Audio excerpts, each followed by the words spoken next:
14.3. The aim of the program was to help improve the components of fitness that my client will need in tennis.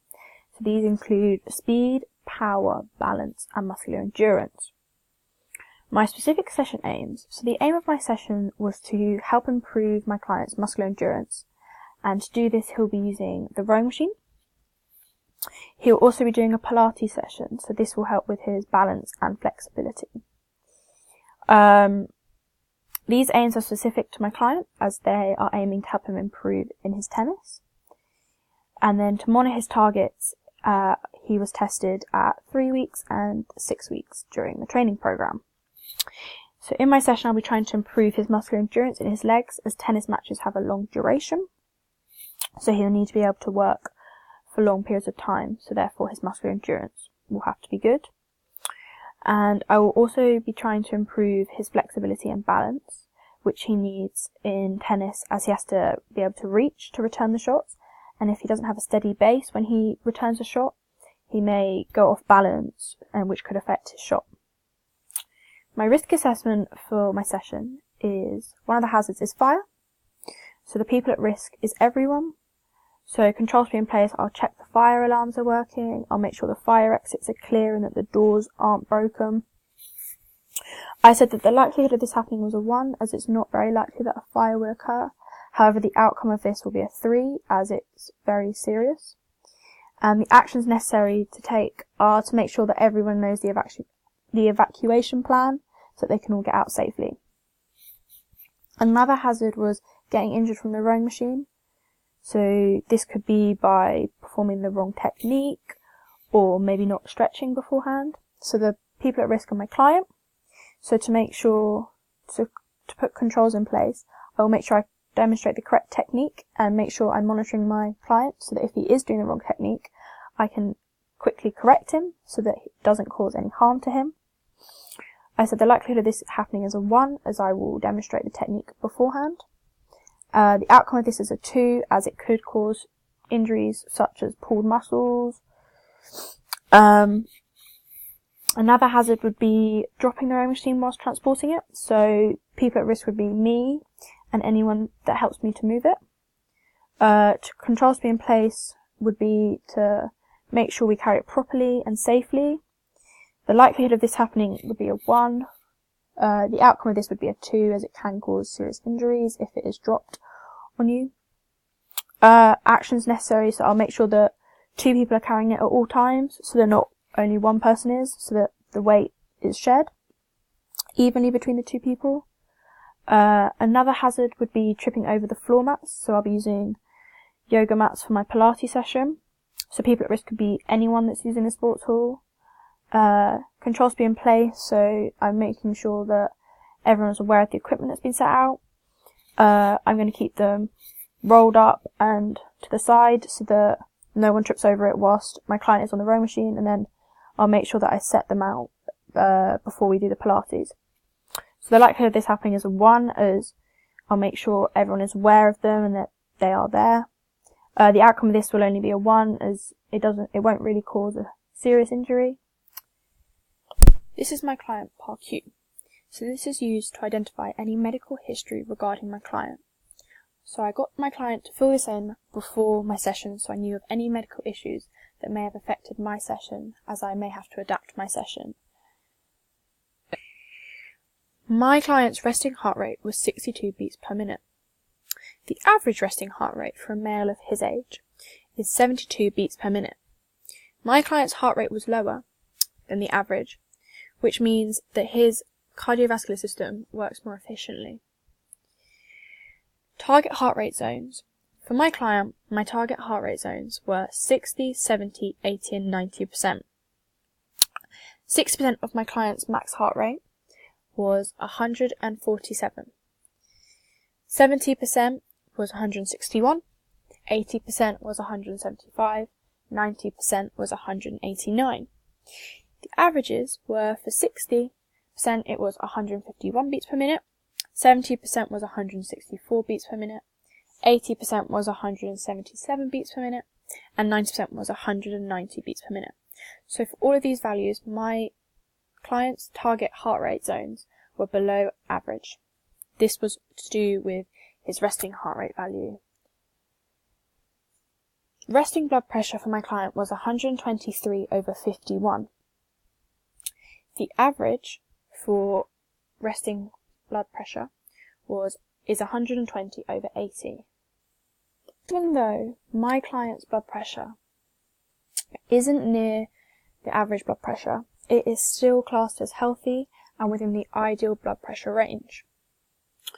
My client's peak flow was 520 litres per minute, and the average is 440 litres per minute. My client is above average for a male, his height and age.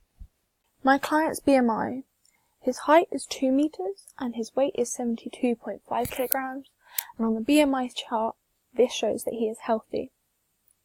So for my session, the location will be in the sports hall at Basvic. The facilities needed will be a small area, however it has to be big enough to fit the rowing machine and 2 yoga mats. My resources needed for my session will be a rowing machine and 2 yoga mats. So for my health and safety considerations, I need to make sure my participant is well stretched and make sure that their kit is appropriate for my session. So for example, no tight clothing, as this could restrict their movement whilst they're on the rowing machine. I will also need to make sure if they have any injuries that could affect my session, such as injury in their leg, as they may not be able to use the rowing machine, as that requires a lot of power and muscular endurance in their legs. So during my session, I will make sure I demonstrate the correct techniques for the rowing machine, as well as demonstrating the techniques for the Pilates. So for this, making sure on the rowing machine my client's back is straight and not hunched over, as this could lead to back problems.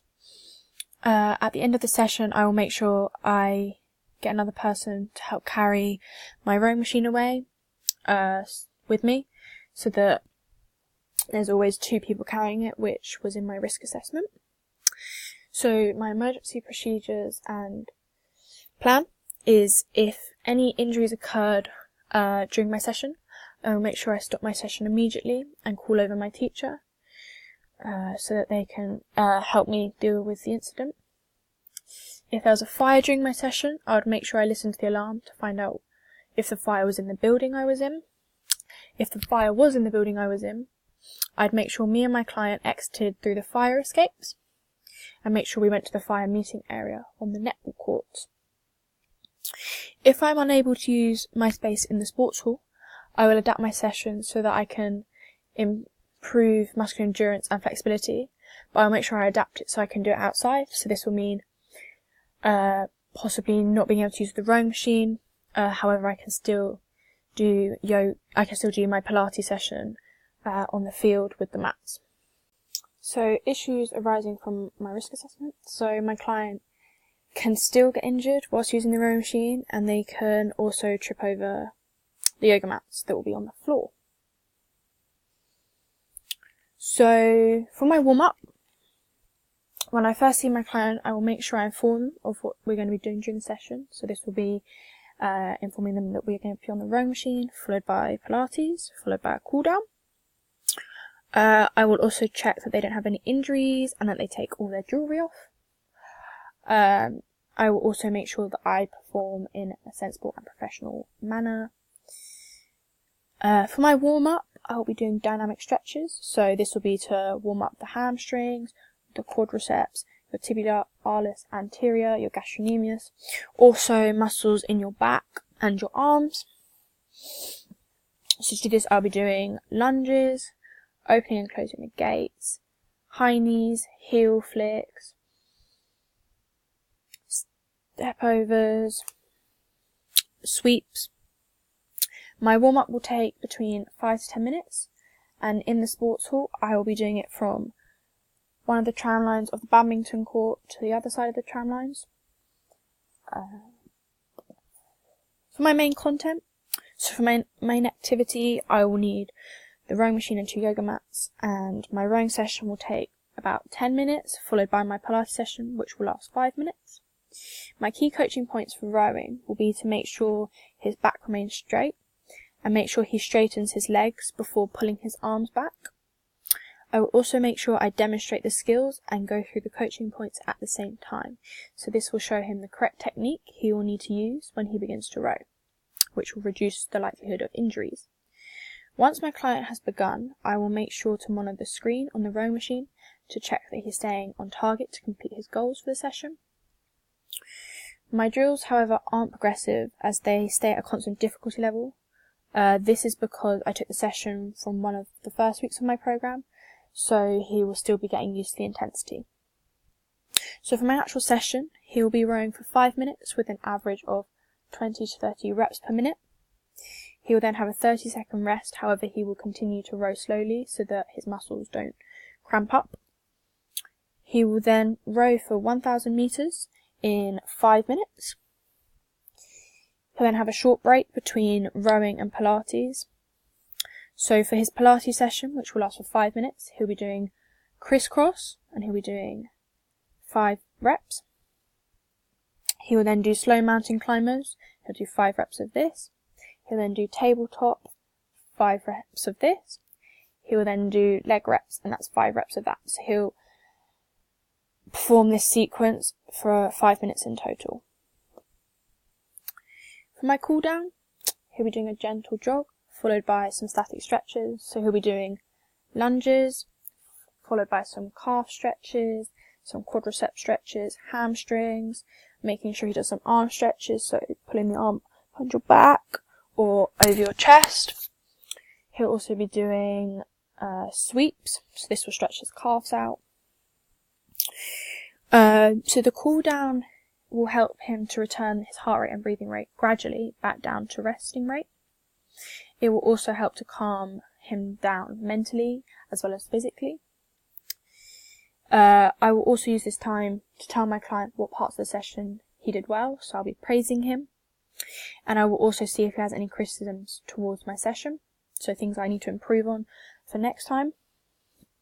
At the end of the session, I will make sure my client helps me pack away, as in the risk assessment I need 2 people to help carry the rowing machine. So this is the safer way to carry the rowing machine with 2 people rather than 1.